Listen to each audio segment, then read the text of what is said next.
মেম্বারে উঠবে, তারপর আজান দিতে হবে। এটা মনে রাখবে, নতুন জায়গা। ইমাম নতুন যদি আসে কেউ, তাকে বলবে মেম্বারে যাওয়ার কথা, সে উঠবে, তারপর আজান দেবেন ইনশাআল্লাহ। ইন্নাল হামদালিল্লাহ নাহমাদুহু ওয়া নাস্তাঈনুহু ওয়া নাস্তাগফিরুহু ওয়া নু'মিনু বিহি ওয়া নাতাওয়াক্কালু আলাইহি ওয়া না'উযু বিল্লাহি মিন শুরুরি আনফুসিনা ওয়া মিন sayyi'ati a'malina may yahdihillahu fala mudilla lahu wa man yudlilhu fala hadiya lahu wa asyhadu an la ilaha illallah wahdahu la syarika lahu wa asyhadu anna Muhammadan 'abduhu wa rasuluh. يا أيها الناس اتقوا ربكم الذي خلقكم من نفس واحدة وخلق منها زوجها وبث منهما رجالا كثيرا ونساء واتقوا الله الذي تساءلون به والأرحام إن الله كان عليكم رقيبا. يا أيها الذين آمنوا اتقوا الله حق تقاته ولا تموتن إلا وأنتم مسلمون. يا أيها الذين آمنوا اتقوا الله وقولوا قولا سديدا يصلح لكم أعمالكم ويغفر لكم ذنوبكم ومن يطع الله ورسوله فقد فاز فوزا عظيما. أما بعد فإن خير الحديث كتاب الله وخير الهدي هدي محمد صلى الله عليه وسلم وشر الأمور محدثاتها وكل محدثة بدعة وكل بدعة ضلالة وكل ضلالة في النار.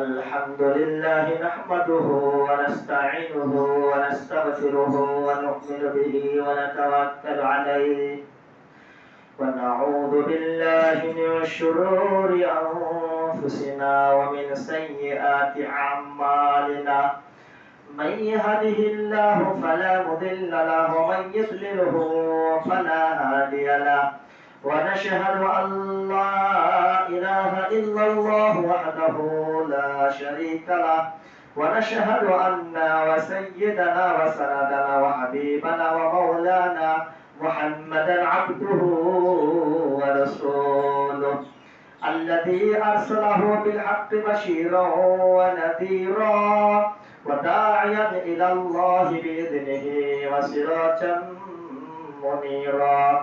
فقد قال الله تبارك وتعالى في كلامه المجيد وفرقانه الحميد.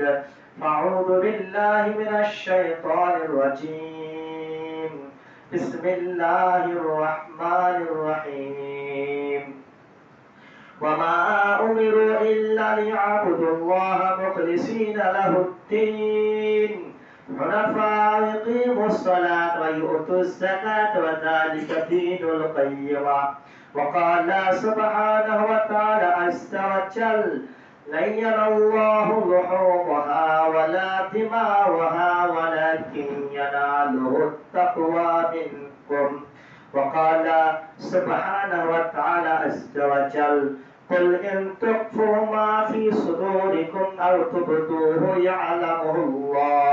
وقال سبحانه وتعالى عز وجل ولكل أمة جعلنا منسكا ليذكروا اسم الله على ما رزقهم من بهيمة الأنعام فإلهكم إله واحد فله أسلموا وبشر المخبتين. وقال رسول الله صلى الله عليه وسلم إنما الأعمال بالنيات. মহান আল্লাহর সমস্ত প্রশংসা যে আল্লাহ সুবহানাহু ওয়া তাআলা ভালোবেসে দয়া করে আমাদেরকে তার বড় হুকুম ঈমানের পরে সালাত জুমার দিনে সালাত আদায় করার জন্য জুমার খুতবা আলোচনা করার শোনার জন্য আসার সুযোগ দিয়েছেন। আল্লাহর পবিত্র ঘরে তার জন্য আলহামদুলিল্লাহ। পবিত্র সালাম ও শান্তি ধারা বর্ষিত হোক রাসূল মুহাম্মদ সাল্লাল্লাহু আলাইহি ওয়াসাল্লামের প্রতি। আল্লাহুম্মা সাল্লি আলাইহি আল্লাহুম্মা বারিক আলাইহি। আমাদের জীবনে যে সময় অতিবাহিত হচ্ছে আরবি মাসের 12টি মাস রয়েছে আরবি বছরে। 12টি মাসের শেষ মাসের নাম হলো জুলহজ্জা। জুলহজ্জার আজ 2 তারিখ। এই যুলহজ্জা মাসের প্রথম 10টি দিনের আমল আল্লাহ সুবহানাহু ওয়া তাআলার কাছে অত্যন্ত প্রিয়। এই 10টি দিনের আমল সারা বছরের 365 দিনের মধ্যে সবথেকে উত্তম, প্রিয়, দামি আমল হলো আল্লাহর কাছে যুলহজ্জা মাসের 1 তারিখ থেকে 10 তারিখ পর্যন্ত। রাতের দিক দিয়ে রমজান মাসের লাইলাতুল কদর 21 রাত্রি থেকে 30 রাত্রি পর্যন্ত রাতের দিক দিয়ে আল্লাহ সুবহানাহু ওয়া তাআলার কাছে অত্যন্ত প্রিয়, আল্লাহ তাআলার জন্য যা আমরা আমল করে থাকি। সমাজের দিনী ভাই, এই গুরুত্বপূর্ণ মাস গুরুত্বপূর্ণ হওয়ার পিছনে কয়েকটি কারণ রয়েছে। রমজান মাসে দুটি ইবাদত রয়েছে, সিয়াম, তার সঙ্গে লাইলাতুল কদর, দুটি স্পেশাল আল্লাহ সুবহানাহু ওয়া তাআলার পক্ষ থেকে অফার। আর এই যুলহজ্জার মাসে তিনটি বিষয় রয়েছে। একটি হলো সিয়াম 1 তারিখ থেকে নিয়ে 9 তারিখ পর্যন্ত, আর একটি হলো কুরবানি, আর একটি হলো হজ। এই তিনটি ইবাদত রয়েছে স্পেশাল ভাবে এই যুলহজ্জা মাসে। আল্লাহ তাআলা রাসূল সাল্লাল্লাহু আলাইহি সাল্লাম আমাদের কাছে এই 10টি দিনের ফজিলত বর্ণনা করেছেন। এই 10টি দিনে আমল করলে নেকি আল্লাহ তাআলা বাড়িয়ে দিবেন। আপনাদের কাছে কোরআনুল কারীম থেকে কয়েকটি আয়াত তেলাওয়াত করেছি, ওই আয়াতগুলোকে সামনে রেখে আলোচনা করব। ওয়া তাওফিক ইল্লা বিল্লাহ। আল্লাহ তাআলা বলছেন, ওয়া লিকুল্লি উম্মাতিন জাআলনা মানসাকা। আল্লাহ সুবহানাহু ওয়া তাআলা বলছেন, আমি প্রত্যেক জাতির উপরে, উম্মতের উপরে কুরবানির নিয়ম চালু করে দিয়েছি। যেমন আল্লাহ তাআলা সূরা বাকারার 130 নম্বর আয়াতে বলেছেন, ইয়া আইয়ুহাল্লাযিনা আমানু কুতিবা আলাইকুমুস সিয়াম কামা কুতিবা আলাল লাযিনা মিন ক্বাবলিকুম লাআল্লাকুম তাত্তাকুন। আল্লাহ তাআলা বলছেন, আমি প্রত্যেক জাতির কাছে, হে ঈমানদারেরা, আমি তোমাদের প্রতি যেমন সিয়াম ফরজ করেছি, ঠিক তেমনি তোমাদের পূর্ববর্তীদের উপরে তা ফরজ করা হয়েছিল। আশা করা যায় তোমরা মুত্তাকি হতে পারবে। এই আয়াত আল্লাহ পাক বলেছেন সিয়াম পালন করলে মুত্তাকি হওয়া যায়। আর কুরবানির ব্যাপারে আল্লাহ তাআলা বলেছেন, সূরা হজের আয়াত পড়েছি আপনাদের কাছে, সূরা মাইদা 27 নম্বর আয়াত আল্লাহ তাআলা বলেছেন, উতলু আলাইহি, আল্লাহ সুবহানাহু ওয়া তাআলা বলছেন যে হে নবী, আপনি আহলে কিতাবের হাবিল ও কাবিলের ঘটনা, সত্য ঘটনা আপনি বর্ণনা করে শুনিয়ে দিন। উতলু আলাইহি নাবা আবনাইনা আদম বিল হক, আপনি হাবিল ও কাবিল আদমের দুই পুত্রের সত্য ঘটনাকে মানুষের কাছে বর্ণনা করে শুনিয়ে দিন। ইসকাররাবা কুরবানান, তারা উভয়েই এক একটি করে কুরবানি আল্লাহর কাছে উপস্থিত করলো। ইসকাররাবা কুরবানান ফাতাকুব্বিলা মিনহুমা আহাদাহুমা, তাদের মধ্যে একজনের কুরবানি আল্লাহ তাআলা কবুল করলেন। ওয়ালা ইয়াতাকাব্বাল মিনাল আখার, অপরের কুরবানি কবুল করলো না, অপরজনের কুরবানি কবুল করলো না, একজনের করলো, কার হাবিলের। আর কাবিলের কুরবানি আল্লাহ তাআলার কাছে কবুল হলো না। কাবিল তখন বলল, ক্বালা লাকাতুলান্নাক, হাবিলকে বলল, আমি অবশ্যই তোমাকে হত্যা করব। তখন হাবিল বলল, ক্বালা ইন্নামা ইয়াতাকাব্বালুল্লাহু মিনাল মুত্তাকিন, কাবিল বলল, আল্লাহ পরহেজগার ব্যক্তিদেরই কুরবানি কবুল করে থাকেন। এখান থেকে বোঝা গেল যারা আল্লাহ ভীরু তাদের কুরবানি আল্লাহ তাআলা কবুল করবেন, যারা পরহেজগার। আর সিয়ামের ব্যাপারে আল্লাহ তাআলা বলছেন, সিয়াম পালন করলে মুত্তাকি, পরহেজগার হওয়া যায়। আর কুরবানির ব্যাপারে আল্লাহ তাআলা বললেন, যারা পরহেজগার তাদেরই কুরবানি আল্লাহ কবুল করে থাকেন। এবারে কুরবানির আগে আমাদেরকে যেটা মনে রাখতে হবে, আমাদেরকে পরহেজগারিতা অবলম্বন করতে হবে। আমাদের মাঝে যদি এমন কোনো মানুষ থাকে, কারো আত্মসাৎ করেছি, মাল লুটপাট করেছি, আমার কাছে কেউ টাকা পায়, সে টাকা বারবার চাইছে, ভাই টাকা দিন, টাকা দিন, আর আমি টাকা দিয়ে কুরবানি করব। মনে রাখতে হবে পরহেজগারি হতে হবে। আগে এই ঋণ পরিশোধ করতে হবে। এমন কিছু ঋণ আছে যে ঋণগুলো সুস্থ ঋণ, আপনি কারোর কাছে পাবেন, আপনার কাছে কেউ পাবে, যখন পাবেন তখন দিবেন, স্বাধীনতা রয়েছে। আপনি ধার করে কুরবানি দেন, কোনো সমস্যা নেই। এমন অনেক মানুষ রয়েছে দোকানে বাজারে ধার করেছে, ধার করার পরে বারবার চাইছে, আত্মীয় স্বজনকে টাকা ধার দিয়েছে, ধার নিয়েছে, বারবার চাইছে, তারপর কোনো ভুরুক্ষেপ নেই। আপনার জন্য আগে পরহেজগারটা অবলম্বন করতে হবে। লোকের ঋণ আগে পরিশোধ করুন, তারপর কুরবানি দিন। নচেত কুরবানি দিয়ে আপনি নিরাপত্তা পাবেন না। নাজিল রহমতের আলায় একটি তাবে, তিনি আবু হুরায়রা রাদিয়াল্লাহু আনহু যখন সিরিয়া থেকে বিদায় নেবেন তখন বলছেন, হে শায়খ, আপনি এমন একখানা হাদিস শোনান যা রাসূল সাল্লাল্লাহু আলাইহি ওয়াসাল্লাম আপনি শুনেছেন। তিনি বললেন, আবু হুরায়রা রাদিয়াল্লাহু আনহু বললেন, আমি শোনাবো তোমার হাদিস। কিয়ামতের দিন সর্বপ্রথম আল্লাহ সুবহানাহু ওয়া তাআলা তিন ধরনের লোকের হিসাব নেবেন, বিচার করবেন। তার মধ্যে এক ধরনের থাকবে শহীদ, এক ধরনের থাকবে আলেম, এক ধরনের থাকবে তানবীর ব্যক্তি। আমি বলেছিলাম কুরবানি দিয়ে নিরাপত্তা পাওয়া যাবে না, এমনকি হজ করে নিরাপত্তা পাবে না যদি কারো মাল আত্মসাৎ করে হজ করতে যায়। কেউ যদি শহীদ হয়ে যায় সেও রেহাই পাবে না, এই হাদিস থেকে পাবেন।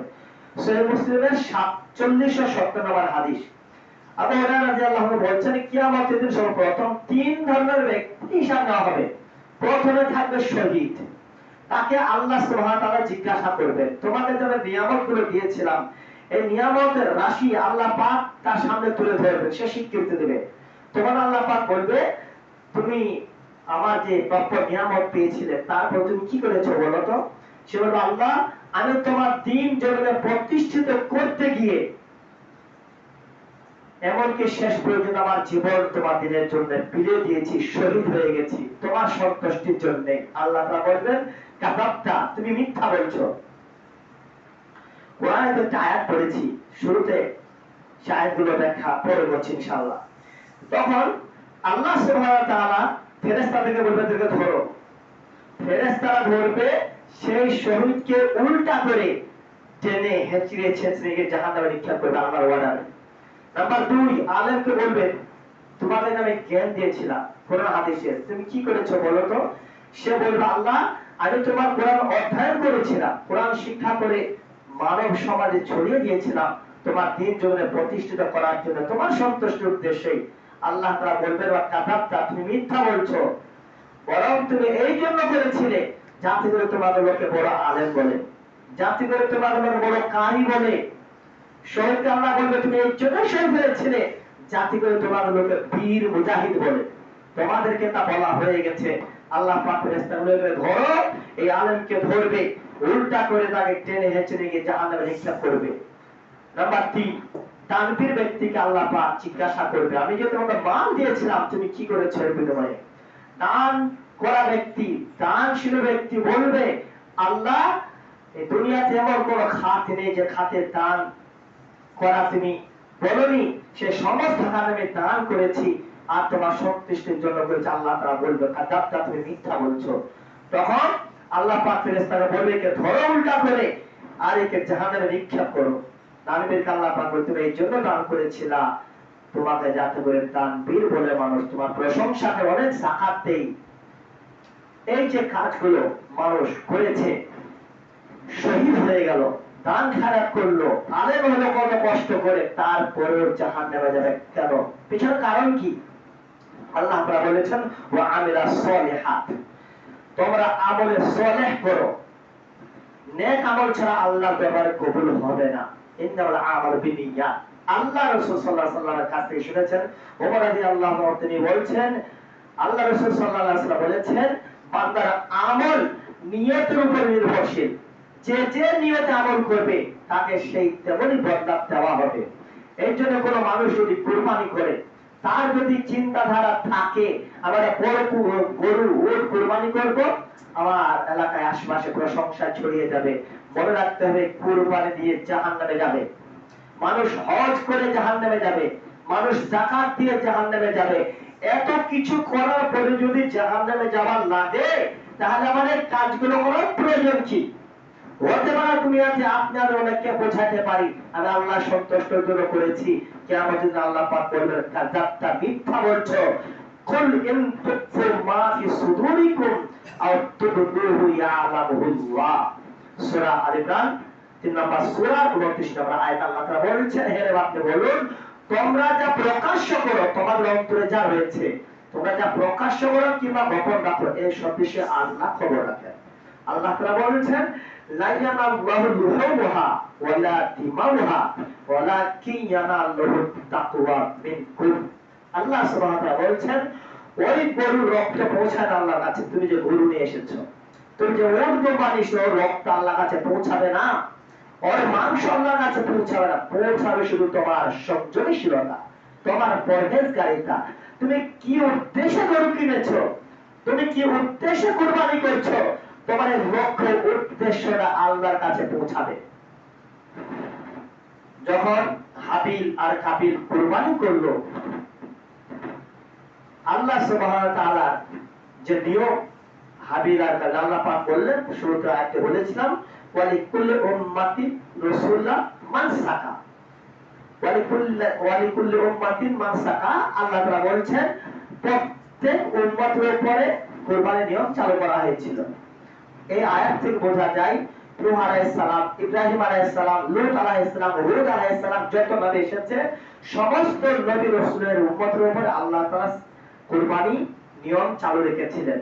যেমন আদম আলাইহিস সালামের ছেলে হাবিল আর কাবিলের কুরবানির নিয়ম ছিল, আল্লাহ তাআলার নবী আদম আলাইহিস সালাম হাবিল আর কাবিলের মধ্যে যখন দ্বন্দ্ব লাগলো, আগে যে নিয়ম ছিল বিবাহ স্বাধীন, মা হাওয়ার পেটে যমজ সন্তান জন্মগ্রহণ করতো, এক ছেলে এক মেয়ে। প্রথমে যা ছেলে আর মেয়ে জন্মগ্রহণ করলো, দ্বিতীয়বার যে ছেলে আর মেয়ে জন্মগ্রহণ করবে, প্রথমবার মেয়ের সঙ্গে দ্বিতীয় গর্ভের ছেলের সঙ্গে বিবাহ হবে, দ্বিতীয় গর্ভের মেয়ের সঙ্গে প্রথম গর্ভের ছেলের সঙ্গে বিবাহ হবে। এটা নিয়ম ছিল। কাবিলের বোন ছিল সুন্দরী, কাবিল চাইলে তার নিজের বোনকে বিয়ে করবে। এমন সময় আদম আলাইহিস সালাম ছেলেকে বুঝালো, সে বুঝলো না, তখন বলল তাহলে তোমরা কুরবানি করো, কুরবানি করো। হাবিল আর কাবিল কুরবানি করলো। আদম আলাইহিস সালাম বললেন যার কুরবানি কবুল হবে তার সঙ্গে কাবিলের বোনের বিয়ে হবে। হাবিল একটি মোটা তাজা পশু পাহাড়ের উপরে রাখলো, কাবিল কিছু কম রেখে আসলো। যখন পরের দিনে দেখলো কুরবানির নিয়ম ছিল আগে আল্লাহ যার কুরবানি কবুল করতেন তা সে কুরবানির আগুন দিয়ে জ্বালিয়ে দিতেন। যখন পাহাড়ে চলে দেখলো যে হাবিলের কুরবানি কবুল হয়েছে, কাবিলের কুরবানি কবুল হয়নি, তখন কাবিল বলল কলা লাকাতুলান্না, আমি তোমাকে অবশ্যই হত্যা করব। তখন হাবিল বলল কলা ইন্নামা ইয়াতাকাব্বালুল্লাহু মিনাল মুত্তাকিন, ভাই আল্লাহ তো কেবলমাত্র আল্লাহ বিরোধীরই কুরবানি কবুল করে থাকে। এর জন্য আমাদেরকে পরহেজগারিতা অবলম্বন করতে হবে। কুরবানি দেওয়ার পূর্বে আমাদের জীবনে যে ভুল ভ্রান্তি অন্যায় কাজকর্মগুলো রয়েছে সেগুলো থেকে আমাদেরকে ফিরে আসতে হবে। কুরবানি করা একটা বড় নেকির কাজ, সওয়াবের কাজ। এটি প্রত্যেক রাসূলের জন্য, প্রত্যেক নবীর জন্য, প্রত্যেক উম্মতের জন্য আল্লাহ নিয়ম চালু করেছেন, মানে এটা একটা স্পেশালি কাজ। কুরবানি সমর্থ যাদের আছে কুরবানি দেওয়া, তারা যদি কুরবানি না দেয়, আল্লাহ রাসূল সাল্লাল্লাহু আলাইহি ওয়াসাল্লাম বলেছেন তারা যেন আমার ঈদগাহে না আসে। তার মানে কত কঠিন, কুরবানি দেওয়াই লাগবে। কুরবানি দেওয়ার আগে এই কাজগুলো আপনাকে আমাকে করতে হবে। আত্মীয় স্বজন যারা টাকা পয়সা পাবে, যাদের সঙ্গে অন্যায় ন্যায় করেছি তাদের কাছে আমাদেরকে সিলিন্ডার হতে হবে, তাদেরকে পয়সা দেওয়ার ওয়াদা করে তাদেরকে বলতে হবে আল্লাহ যাতে খুব তাড়াতাড়ি দিয়ে দেবো, এই সিদ্ধান্তগুলো আমাদেরকে নিতে হবে। অনেক সময় মানুষ টাকা ধার করার পরে আর কোনো গুরুত্বই দেয় না, মনে হয় যেন তারা টাকা দিতে হবে না। এরকম ব্যক্তিদের কুরবানি দেওয়ার পূর্বে টাকা ঋণ পরিশোধ করা অপরিহার্য কর্তব্য। কারণ ঋণী ব্যক্তিদের জানাজা আল্লাহ রাসূল সাল্লাল্লাহু আলাইহি ওয়াসাল্লাম পড়াতে চাননি। একটি সাহাবী দায়িত্ব নিয়েছে, এক ব্যক্তি ঋণ আছে, আল্লাহর উপরে আমি জানাজা পড়াবো না। একটা সাহাবী দায়িত্ব নিল, তারপরে জানাজা পড়ালো। তার মানে আমার যদি ঋণ থাকা অবস্থা মারা যায় আমার জানাজা হওয়া উচিত হবে না। সেই জন্য আমার জন্য প্রথম ফরজ হলো ঋণ পরিশোধ করে দেওয়া, তারপরে কুরবানি দেওয়া। সুস্থ ঋণ থেকে আপনি কুরবানিতে টাকা ধার করে দেন, অসুবিধা নেই। আর এই মাসগুলোতে যারা কুরবানি দিবে, যারা কুরবানি করবে তারা নখ চুল এগুলো কাটবে না। যারা জবাই করার ইচ্ছুক পশু, যারা কুরবানি করবে তার সঙ্গে ধরবে গরু পশু, তারা কাটবে না, বাকি বাড়ির সদস্যরা কাটবে। এই ব্যাপারে দুটি মত রয়েছে। কোন কোন আলেম বলেছেন সবাই যাদের পক্ষ থেকে কুরবানি তারা কাটবে না, আর হাদিসে যেটা আছে যে জবাই করবে সে কাটবে না। এই জন্য আমাদেরকে আরো কিছু ভুল ভ্রান্তি আমরা শুনেছি, ইব্রাহিম আলাইহিস সালামকে যখন আল্লাহ তাআলা বলল ইব্রাহিম কুরবানি করো, ইব্রাহিম আলাইহিস সালামের ব্যাপারে আপনারা আমরা শুনে এসেছি, স্বপ্নে যখন দেখলো ইব্রাহিম আলাইহিস সালাম 100 উট 100 দুম্বা কুরবানি করলো আল্লাহর জন্য। তারপর আবার স্বপ্ন দেখছে ইব্রাহিম তোমার প্রিয় বস্তু কি কুরবানি করো, আবার তারপরের দিন 100 উট কুরবানি করলো। মনে রাখবেন এই ঘটনা সম্পূর্ণ মিথ্যা। আল্লাহ সুবহানাহু ওয়া তাআলা কোরআনুল কারীমে সূরা সফফাত 37 নম্বর সূরা 99 নম্বর আয়াত থেকে 108 নম্বর আয়াত পর্যন্ত বিস্তারিত আলোচনা করেছেন। ইব্রাহিম আলাইহিস সালাম আল্লাহর কাছে দোয়া করলেন, রব্বি হাবলিনা সলিহিন, হে আল্লাহ তুমি আমাকে নেক সন্তান, নেক পুরান সন্তান দান করো। আল্লাহ তাআলা ইব্রাহিম আলাইহিস সালামকে নেক সন্তান দিলেন, ইসমাঈল আলাইহিস সালামকে। ইসমাঈল আলাইহিস সালাম যখন বাপের সঙ্গে লাফঝাপ দেওয়া, খেলা করা, কাজকর্ম করার মতো উপযুক্ত হলো, তখন আল্লাহ বলল ইব্রাহিম তুমি কুরবানি করো। ইব্রাহিম আলাইহিস সালাম স্বপ্নে দেখলেন ইসমাঈল আলাইহিস সালামকে জবাই করবে। ইসমাঈল আলাইহিস সালামকে বলছে বেটা আমি স্বপ্নে দেখছি যে আমি তোমাকে কুরবানি করছি, জবাই করছি, তোমার অভিমত কি বলো? ইসমাঈল আলাইহিস সালাম বললেন আব্বা আপনাকে যে স্বপ্নে আদিষ্টিত করা হয়েছে আপনি তা করুন, আপনি আমাকে নিশ্চয় ধৈর্যশীলদের মধ্যে পাবেন।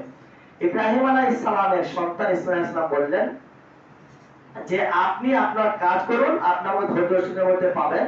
তখন বাপ আর বেটা উভয়েই আল্লাহ তাকে সাড়া দিলেন। ইসমাঈল আলাইহিস সালামকে কাজ করে শুয়ে দেওয়া হলো। ইব্রাহিম আলাইহিস সালাম বেটার উপর ছুরি চালাবে। আল্লাহ তাআলা বলেন ইব্রাহিম তুমি একটা মহান পরীক্ষা থেকে তুমি পাস করেছো, তুমি পুরস্কৃত হয়েছো, তোমার জন্য এটা ছিল একটা বড় পরীক্ষা, তুমি পাস করেছো। আল্লাহ সুবহানাহু ওয়া তাআলা তখন জান্নাত থেকে দুম্বা পাঠালেন, সেই জান্নাত থেকে দুম্বা ইব্রাহিম আলাইহিস সালাম কুরবানি করলেন। এই জন্য আপনাকে আমাকে আল্লাহ পাক বলছেন লা ইয়ানাল্লাহু লুহুমুহা ওয়ালা দিমাউহা ওয়ালাকিন ইয়ানালুহু তাকওয়া মিনকুম। আমাদের পশুর রক্ত আল্লাহর কাছে যায় না, মাংস যায় না, যায় আমাদের অন্তরের পরহেজগারিতা, আমাদের অন্তরের আল্লাহর জন্য কুরবানি করছি, না সমাজের প্রশংসার জন্য, না লজ্জায় দিচ্ছি। অনেক বড় লোক মালদার মানুষ কুরবানি যদি না দিয়ে মানুষ কি বলবে এইসব চিন্তাধারা করে দিচ্ছে, না আল্লাহ সন্তুষ্টির জন্য মানুষ কুরবানি দিচ্ছে, এগুলো আল্লাহ পাক দেখেন। আল্লাহ রাসূল সাল্লাল্লাহু আলাইহি ওয়াসাল্লাম বলেছেন আল্লাহ পাক বান্দার দেহ দেখেন না, বান্দার আকৃতি দেখেন না, আল্লাহ তাআলা দেখেন বান্দার অন্তর আর আমল। অন্তর কি বলছে, কেমন আমল করছে, এইগুলো যে আল্লাহ সুবহানাহু ওয়া তাআলা ফয়সালা করেন। আবু হুরায়রা রাদিয়াল্লাহু আনহু একটি হাদিস আমাদের শোনায়, জাহান্নাম কত ভয়ানক, আর জাহান্নামের মাঝে একটি এমন বিষয় রয়েছে যে জায়গাটা থেকে জাহান্নাম মাপছে আল্লাহর কাছে। হাদিসটি বাদে সহিহ তিরমিজি 2383 নম্বর হাদিস।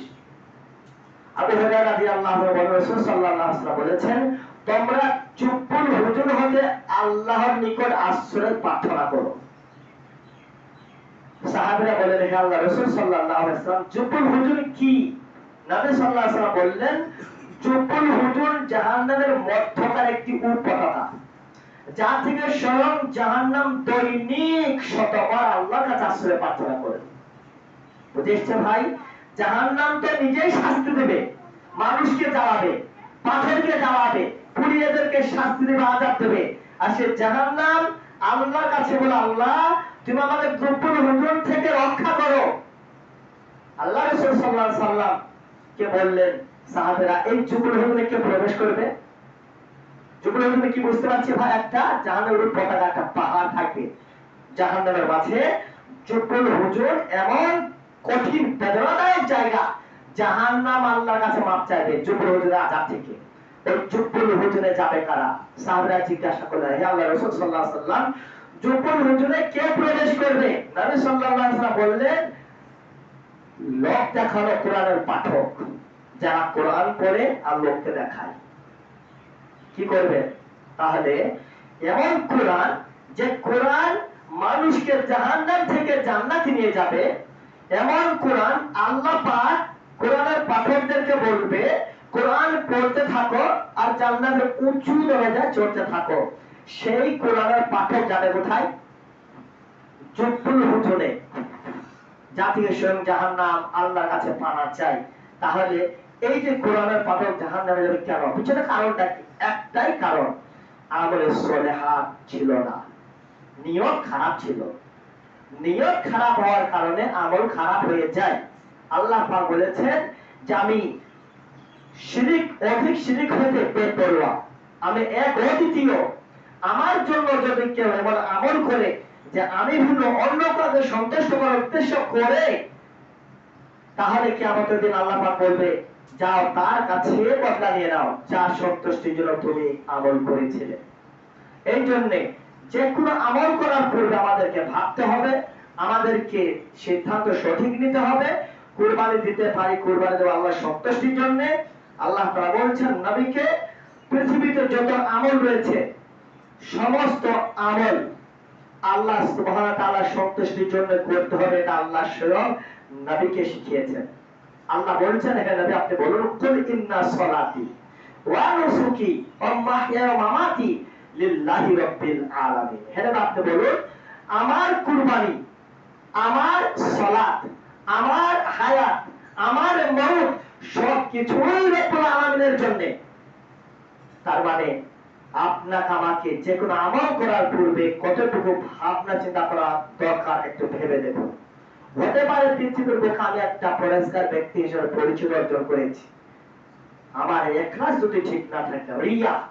আল্লাহ রাসূল সাল্লাল্লাহু আলাইহি ওয়াসাল্লাম বলছেন আমি সব থেকে যে বেশি ভয় করি তোমাদের ব্যাপারে, এমনকি মাসি দাজ্জালের চেয়েও তোমাদের জন্য আমি একটি বিষয় ভয় করি, তা হলো শিরকে আসগার, ছোট শিরক অর্থাৎ রিয়া, লোক দেখানো আমল। এর মাসি দাজ্জালের ফিতনার চেয়েও ভয়ঙ্কর। কারণ মাসি দাজ্জালকে দেখতে পাওয়া যাবে, মাসি দাজ্জালের শোক থেকে ঈমানদারেরা রক্ষা পাবে। মাসি দাজ্জালের বর্ণনা আপনারা আমরা জানি, সে দেখতে কেমন হবে, তার কথাবার্তা কেমন হবে, সে কেমন ভূমিকায় আমাদের কাছে উপস্থিত হবে, আমরা স্পষ্ট দেখতে পাই। আর রিয়া, লোক দেখানো আমল, গুপ্ত শিরিক, এই যে ছোট শিরিক, এ মানুষের অন্তরে গোপন হয়ে থাকে, তা দেখা যায় না। হতে পারে আপনাদের বুঝে মানুষকে বলতে পারে আল্লাহ সন্তুষ্টির জন্য তো কুরবানি করছি, আল্লাহ সন্তুষ্টির জন্য তো হজ করছি, মানুষের গীবত করার উদ্দেশ্যে বলছে না। কথা সত্য না মিথ্যা তাও জানি না। শুনেছি একটি কথা, একটি লোক হজ করেছে, হজ করার পরে ওমরা করে এসেছে, আমাদেরকেও হাজি বলে না, সুবহানাল্লাহ।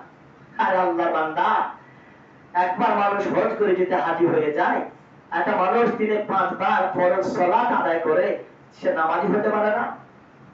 হাজ করতে গিয়ে হাজি অতক্ষণই বলবে মানুষ যতক্ষণ সে হাজের কাজে নিমজ্জিত থাকবে, যতক্ষণ হজের কাজ সম্পন্ন করতে তার 8-9টা দিন যতক্ষণ লাগবে ততক্ষণ তাকে হাজি বলবে।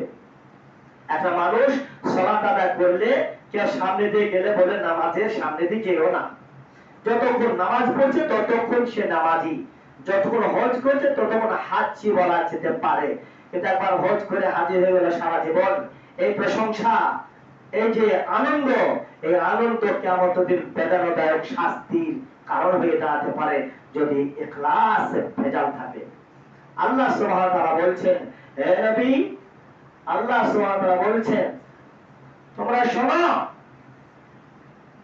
কিয়ামতের দিন আল্লাহ পাক বলবে বান্দা শোনো, আসমানের নিচে যত জায়গা রয়েছে, জমিনের উপরে যত জায়গা রয়েছে, এর সম পরিমাণ তুমি যদি পাপ নিয়ে আমার কাছে হাজির হও, আমি সম পরিমাণ রহমতে আমি তোমার কাছে হাজির হব যদি তুমি শিরিক না করে মারা যাও। যদি শিরিক না করে মারা যায়, এই আসমানের নিচে জমিনের উপরে যত পাপ রয়েছে, এমন কি আমি যে মানুষের নাফরমানি করেছি, আল্লাহ ইচ্ছা করলে তার পক্ষ থেকে সে পাপ ও মাফ করে দিতে পারে, সেটা তার ব্যক্তিগত ব্যাপার। কিন্তু শিরিকের গুনাহ আল্লাহ মাফ করবে না। নবীর বাপ হোক, নবীর মা হোক, নবীর সন্তান হোক, নবীর স্ত্রী হোক, নবীর চাচা হোক, নবীর যে হোক আর যাই হোক, কিয়ামতের দিন কোন মানুষ কোন মুশরিকের জন্য নালিশ করার, সহযোগিতা করার সুযোগ পাবে না। আল্লাহ সুবহানাহু ওয়া তাআলা সূরা তাওবা 9 নম্বর সূরার 113 নম্বর আয়াতে বলেন, আল্লাহ সুবহানাহু ওয়া তাআলা বলছেন হে নবী, কোন নবীর জন্য, কোন মুমিনের জন্য মা কানা লিন-নাবি ওয়াল্লাযিনা আমানু আন ইস্তাগফিরু লিল মুশরিকিন ওয়ালাউ কানু লিকুরবা মিন বা'দি মা তাবায়্যানা লাহুম আন্নাহুম আসহাবুল জাহিম।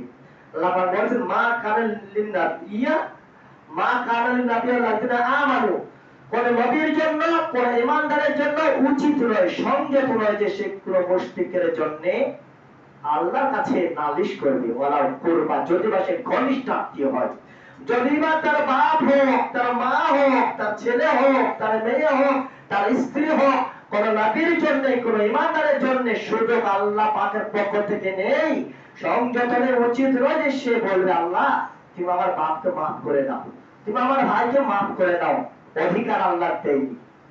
তার মানে এই শিরকি করা এত ভয়ঙ্কর, মানুষ ইবাদত করে যদি জাহান্নামে যায় তাহলে এমন ইবাদত করার কি প্রয়োজন? আমরা আল্লাহ পাক বলছেন সূরা বাইয়িনা 98 নম্বর সূরা 5 নম্বর আয়াত, ওমা উমিরু ইল্লা লিয়াবুদুল্লাহ মুখলিসিনা লাহুদ্দিন। আল্লাহ তাআলা বলছেন তারা আদিষ্ঠিত হয়েছিল একনিষ্ঠভাবে বিশুদ্ধ চিত্ত হয়ে আল্লাহর সন্তুষ্টির জন্য তারা সালাত কায়েম করবে, তারা যাকাত প্রদান করবে, আর এটি সঠিক ধর্ম। এই জন্য আমরা যে কোনো ইবাদত করি না কেন, যে কোনো ইবাদতের পূর্বে আমরা ভাববো যে এই ইবাদত কেন করছি, কার জন্য করছি, আমাদেরকে বিবেচনা করতে হবে। আল্লাহর সন্তুষ্টির জন্য আমাদের অন্তরকে খোলাসা করে পরিষ্কার ভাবে সিদ্ধান্ত নিতে হবে যে আল্লাহ তোমার সন্তুষ্টির জন্যই করছি। তারপরে শয়তানের ওয়াসওয়াসা, শয়তানের চক্রান্ত আসবে। মালিক মানুষের অন্তরে খবর রাখেন, আমরা কি উদ্দেশ্যে কুরবানি করছি, শয়তানের চক্রান্ত থেকে আমরা বেঁচে যাচ্ছি না যে নিজে নিজে নামাজ পড়াচ্ছি সন্তুষ্ট হওয়ার জন্য। আল্লাহ তাআলা এগুলো অবগত আছেন, এর আগে একটা আয়াতে স্পষ্ট করেছিলাম। আর এই দিনগুলোতে কিছু কাজ আমাদের সমাজে যেটা দেখি, 9 যুলহজ্জা থেকে 13 যুলহজ্জা পর্যন্ত, 13 যুলহজ্জা আসর পর্যন্ত আমরা তাকবীর পাঠ করে থাকি ফরজ সালাতের পর। সাহাবীদের জীবন থেকে যে আমল প্রমাণ আছে সেটি প্রথম, আপনারা হয়তো আশ্চর্য হবেন যে এইটুকু মুখে কেমন কথা বলছে, আপনারা জানাজানি করবেন ইনশাআল্লাহ। সঠিক যেটা আমাদের সেটা জেনে আমল করতে হবে। হাদিস থেকে যেটা প্রমাণ রয়েছে, যুলহজ্জা মাসের প্রথম চাঁদ দেখার পর থেকে তাকবীর সাহাবীরা দিতেন, আল্লাহু আকবার, আল্লাহু আকবার, লা ইলাহা ইল্লাল্লাহ, আল্লাহু আকবার, আল্লাহু আকবার ওয়া লিল্লাহিল হামদ। এই টাইমে তাকবীর আল্লাহ তাআলার কাছে খুবই গ্রহণীয়।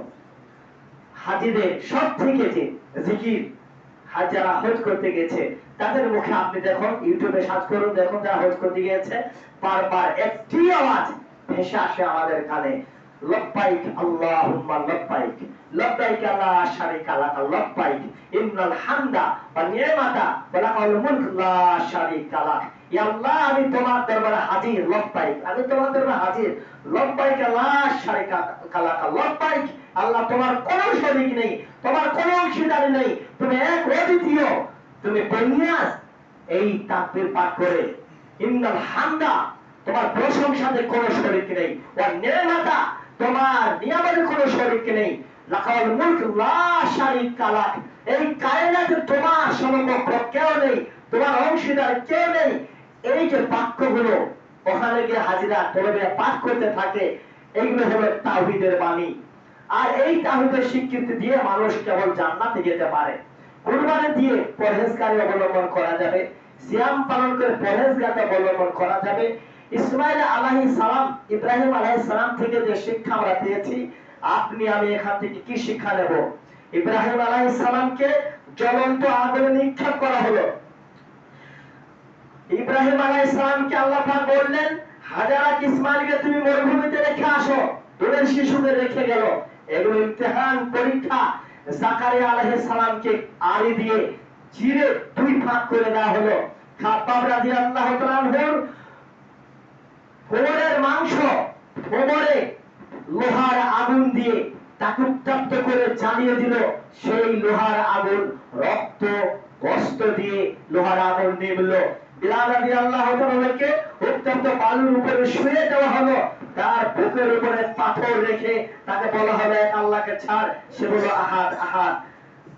মারিয়াম আলাইহিস সালাম গোসল করছে বাথরুমে, হঠাৎ করে একটা সুন্দর যুবক সে বলছে আমি রহমানের নিকট আশ্রয় চাই।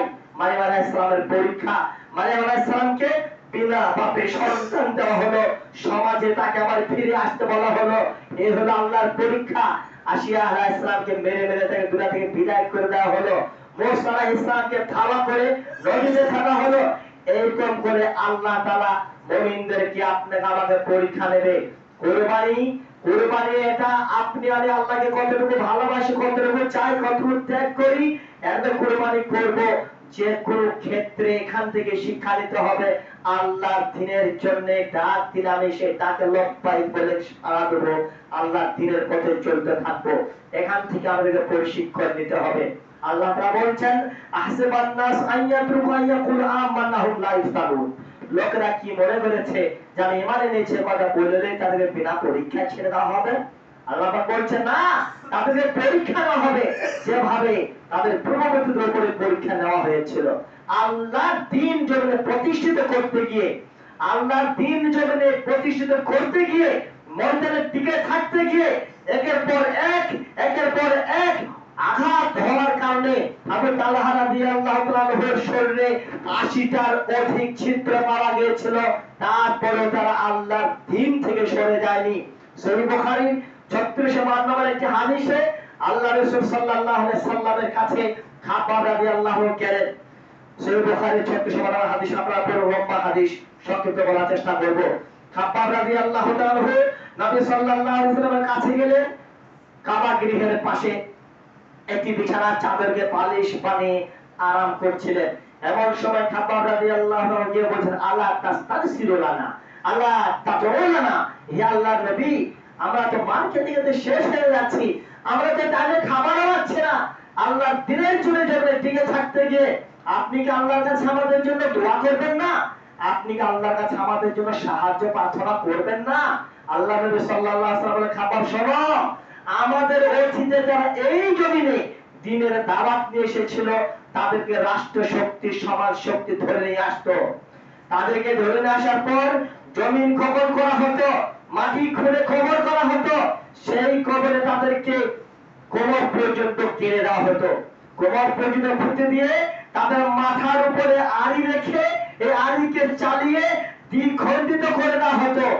তারপরে তারা আল্লাহর দ্বীন থেকে এক চুলো সরে যায়নি। খাব্বাব শোনো, তাদেরকে রাষ্ট্র শক্তি, সমাজ শক্তি ধরে নিয়ে এসে লোহার চিরুনি দিয়ে তাদের শরীর থেকে মাংস আর হাড্ডি, শিরা উপশিরা ছিন্ন ভিন্ন করে দিত। তারপরে তারা আল্লাহর দ্বীন থেকে সরে যায়নি। লা ইয়াখাফু ইল্লাল্লাহ, এমন একটি দিন আসবে এই পৃথিবীর বুকে আল্লাহ ছাড়া মানুষের অন্তর আর কারো ভয় থাকবে না। ইয়ামিনের রাজধানী সানা থেকে নিয়ে হাজরা মাউত পর্যন্ত সওদাগররা আসবে, তারা দিনে আসবে এমনকি তারা রাতেও আসবে। যুবতী সুন্দরী মহিলা তারা ইয়ামিনের রাজধানী সানা থেকে হাজরা মাউত পর্যন্ত আসবে। লা ইয়াখাফু ইল্লাল্লাহ, তাদের অন্তরে আল্লাহ ছাড়া কোনো ভয় থাকবে না। এসেছিল ওমর রাদিয়াল্লাহু তাআলা জামানায় যুবতী সুন্দরী তকবতী মহিলা ইয়ামেনের রাজধানী সানা থেকে হাজরা মাউত এসেছিল, তার অন্তরে আল্লাহ ছাড়া কারো ভয় ছিল না।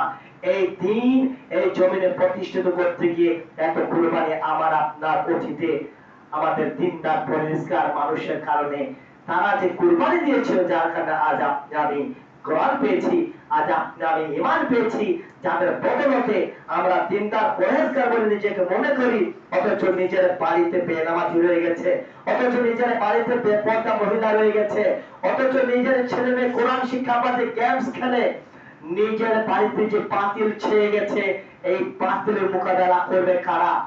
আল্লাহ তাআলা মুমিনদেরকে দায়িত্ব দিয়েছেন, আল্লাহ তাআলা ঈমানদারকে দায়িত্ব দিয়েছেন। আমরা আল্লাহর পক্ষ থেকে যে ঈমানদার বলে দাবি করছি, আমরা কতটা সৌভাগ্যবান। আমাদের জন্য আল্লাহ জান্নাত রেখেছে। কিয়ামতের দিন এই মুমিনরা ছাড়া কোন মানুষ জান্নাতে যেতে পারবে না। সেই দামি জিনিস আপনাকে আমাকে আল্লাহ তাআলা দান করলেন, আর এই দামি জিনিসকে রক্ষা করার দায়িত্ব কি আপনার আমার নয়? কিছু টাকা পয়সা, স্বর্ণ, এগুলো আমাদের মারা, বোনরা, ভাইরা এমন ভাবে সামলিয়ে রাখে, বাক্সের ভিতরে বাক্স, কোথায় থেকে কোথায় হেফাজত করে, যাতে করে মাল লুটপাট না হয়ে যায়।